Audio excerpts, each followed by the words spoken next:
Trois centrales syndicales haussent le ton contre le gouvernement. L'Union marocaine du travail, la Confédération démocratique du travail et la Fédération démocratique du travail observent aujourd'hui une grève nationale préventive, une grève de 24 heures pour relancer leurs revendications. La fonction publique, les établissements publics et le secteur privé sont concernés.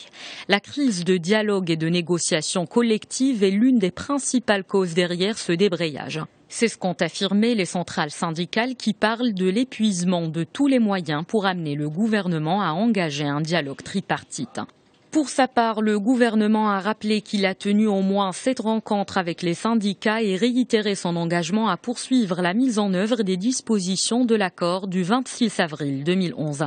Un accord qui tend à promouvoir la situation des salariés et des fonctionnaires. Parmi ces mesures, l'augmentation du SMIC dans les secteurs publics et privés au profit de 53 000 fonctionnaires. Autre dossier épineux, la réforme du régime de retraite.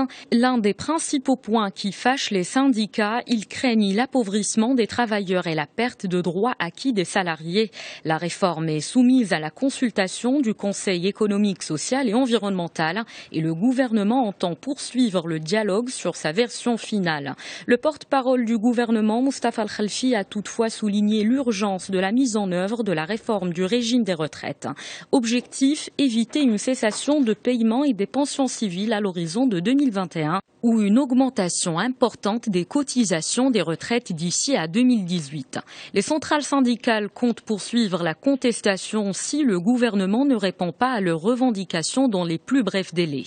Le chef du gouvernement a annoncé pour sa part que cette grève n'est pas une solution aux questions en suspens.